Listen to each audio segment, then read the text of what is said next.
EVM पर उठ रहे सवालों को लेकर राज्यसभा सांसद सुभाष बराला ने हरियाणा न्यूज से खास बातचीत करते हुए कांग्रेस को करारा जवाब दिया और कहा कि कांग्रेस पूरी तरह से हताश और निराश है।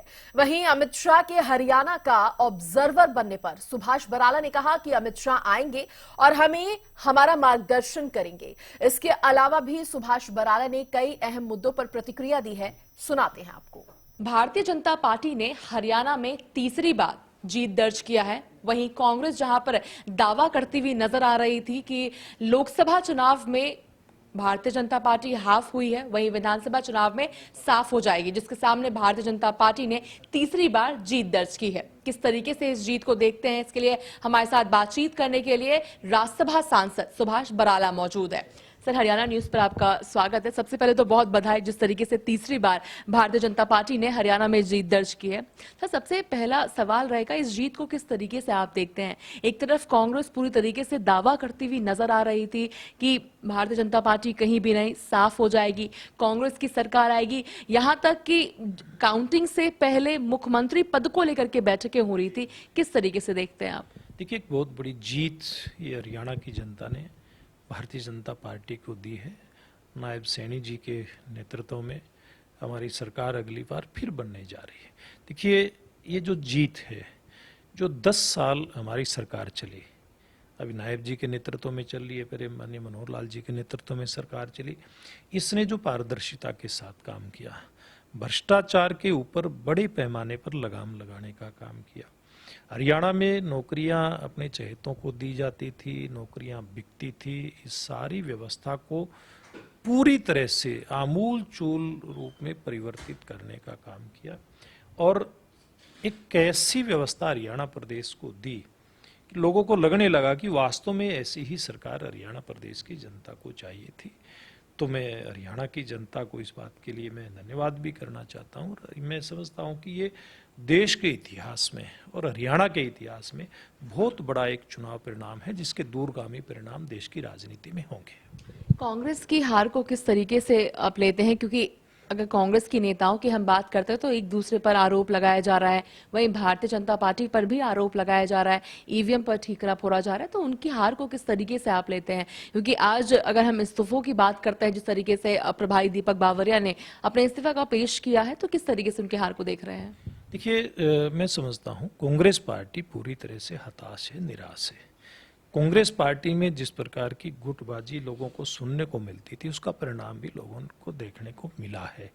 और ये जो कांग्रेस पार्टी की खेमे में हताशा है, निराशा है, और एक दूसरे के ऊपर आरोप प्रत्यारोप लगने का दौर इनका शुरू हो चुका है और उसी के चलते इस्तीफे की पेशकश अभी तो एक की आई है। धीरे धीरे करके देखना कितने इस्तीफों की पेशकश आएगी। अभी तो बहुत सारे मामले इन लोगों के सामने आने हैं और मैं समझता हूं कि अब कांग्रेस पार्टी जो एक किसी भी पार्टी का पतन होता है, लोकसभा चुनाव में ये अपनी 99 सीट लेकर के बड़े 30 मार्क हाँ समझ रहे थे, इस चुनाव से इनकी पार्टी भविष्य के अंदर धराशायी होती आपको दिखाई देगी। एक और जहां भूपेंद्र सिंह हुड्डा कहते हुए नजर आए थे, ना टायर्ड हूं ना रिटायर्ड हूं, वहीं उनके नेता, खुद के नेता उनसे नाराज चल रहे हैं। तो क्या लगता है कि ये जो गुटबाजी है, कहीं ना कहीं भारतीय जनता पार्टी को उससे फायदा होता हुआ नजर आया है? देखिए, फायदा कितना हुआ ये एक अलग बात है। वो फायदा जो मुख्य रूप से भारतीय जनता पार्टी को मिला, वो हरियाणा की जनता का जो विश्वास है, पारदर्शी हमारे सिस्टम है, जवाबदेह सिस्टम सरकार का था, उसके कारण से भारतीय जनता पार्टी को लाभ मिला। हाँ, लेकिन कांग्रेस पार्टी की जो गुटबाजी और हमारी जो जीत है, उसके कारण से कांग्रेस पार्टी पतन की तरफ चली जाएगी। 16 तारीख को विधायक दल की बैठक होने वाली है। गृह मंत्री अमित शाह को ऑब्जर्वर बनाया गया है, मोहन यादव को ऑब्जर्वर बनाया गया है। किस तरीके से आप गृह मंत्री अमित शाह को जिम्मेदारी दी गई है, किस तरीके से आप इसे देखते हैं? क्या कुछ और चीजें, अभी कुछ सरप्राइज एलिमेंट हम कह सकते हैं कुछ आने वाला है? देखिए, एक बड़ी बात हम सब लोगों के लिए है, हरियाणा के बीजेपी के नेता कार्यकर्ताओं के लिए तो है, जनता के लिए भी है, कि किस प्रकार के रणनीतिकार जिन्होंने मोदी जी के मार्गदर्शन और नड्डा जी की अध्यक्षता में जो एक रणनीति बनाई, मैं समझता हूँ वो अचूक रणनीति थी और जिसके कारण से तीसरी बार हमारी सरकार हरियाणा प्रदेश के अंदर बनी, हम जनता का विश्वास हासिल कर पाए। जब ऐसा व्यक्ति तो हमारे बीच में आता है, ऑब्जर्वर के रूप में आता है, तो बहुत खुशी होती है और निश्चित रूप से इसके दूरगामी परिणाम इस चुनाव परिणाम के आएंगे। एक आखिरी सवाल रहेगा। 17 तारीख को स्वेरिंग सेरेमनी होने वाली है। प्रधानमंत्री नरेंद्र मोदी, तमाम दिग्गज नेता पहुंचने वाले हैं, मगर जिस तरीके से भारतीय जनता पार्टी ने मैनिफेस्टो में जिक्र किया था कि स्वेरिंग सेरेमनी तब होगी, शपथ ग्रहण तब होगी जब मैं काम कर लूंगा, और जो सौगातें उन्होंने, चाहे युवाओं की हम बात करते हैं या प्रदेश की बात करते हैं, ऐसा करते हुए नजर आ रहे हैं, तो क्या इसका एक सकारात्मक असर आने वाले विधानसभा चुनाव में पड़ेगा? क्योंकि अगर